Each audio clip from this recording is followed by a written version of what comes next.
Recently, I had some under extrusion issues appear on my K1C and K1 Max coincidentally around the same time. I went through all of the usual troubleshooting procedures as I thought I may have had a partial clog in the nozzle or the hot end because the extruder wasn't making any clicking noises and the extruder gears were still turning. And so I'm going to show you guys in this very quick video that's quite a bit less polished than my usual content, what my problem was, how I solved it, and hopefully it will help you guys diagnose similar issues if you're running into under extrusion on your K1, K1C, K1 Max, or even your Ender 3 V3 or V3 Plus, because they all use a very similar extruder.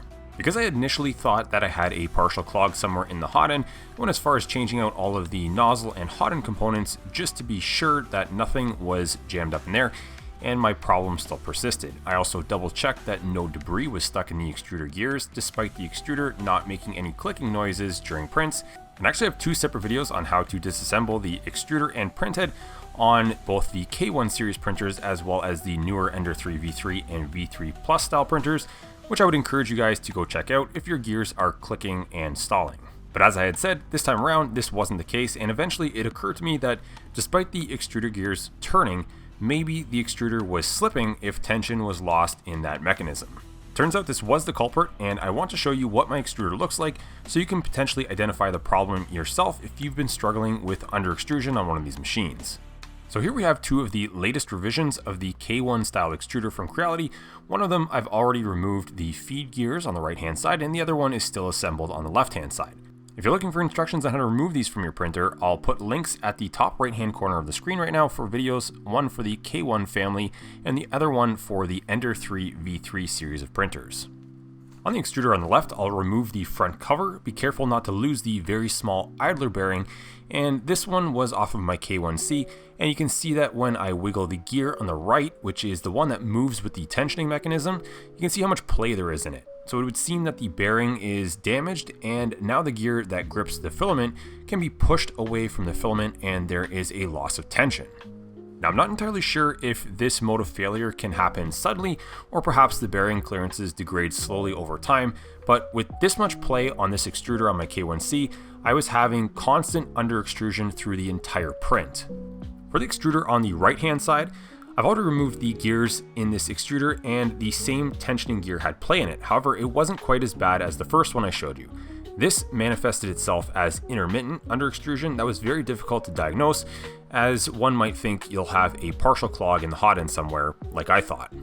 As I was disassembling these extruders, I can't remember if it was the one on the left hand side or the right hand side, but I had found some metal shavings in it, and I can't say for sure what component they were from, or even if they're related to this issue, but I did find them in there and around the gears, so it could be something else to watch out for as a sign of failing bearings. Maybe.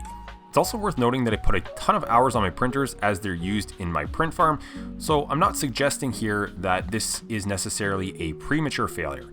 I realize nothing lasts forever, so this could just be a function of end of life for these bearings, but either way, they need to be fixed or replaced to get the printer up and running again. So this brings us to two possible solutions, and the first is the easiest fix, and that's just to replace your entire extruder. I ordered a new one that said something about 50 newtons of strong extrusion force, and I'll put a link to that in the video description. It's unclear to me whether or not that this is just the standard latest revision of the regular K1 extruder, or if this is yet another update that Creality has released.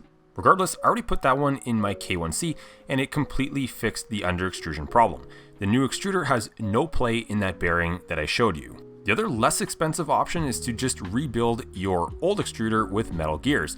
I'll put some links in the video description below to those parts, and I went ahead and ordered some. So on the old extruder, we'll do a quick replacement. And the nice thing about this approach is that now you'll have metal gears as the original ones were plastic, and you won't have to worry about a broken gear tooth impacting your extrusion. To remove the old gears, you'll need a 2.5mm hex key, and do not use a low quality one. Also don't use the ball end. Make sure it's a very good fit inside of the shoulder bolt because you do not want to round the key or the bolt. They're secured with some very strong locking compound, and you're really going to have to turn it hard. While you're loosening off the gear on the right hand side, you're going to want to use a finger to hold on to the tensioning lever, as it's probably going to want to rock back and forth as you're turning that screw. Once you get the old gears out, you can chase the threads with an M3 tap to clean them up if you have one. I would reapply some new locking compound. I'm just going to go with some blue stuff here just in case I need to get them back out again. But if you're pretty sure that you're not going to replace them again, you can use red locking compound. Just know that it's going to be quite a fight to get them back out. Tighten the new gears in place and reassemble the extruder. Don't forget to put the little idler bearing back in place. Now you've got fresh bearings that don't wobble and metal gears that are very robust, and you should be back in business. So that's it for now. I hope this video helped some of you guys out. Don't forget to check out some of my other videos and check the links in the video description down below for the replacement extruder, the gears, and a few other useful things. You can also go check out my website, embracemaking.com, and see if anything else catches your eye. It goes a long way to supporting this channel. Thanks for watching.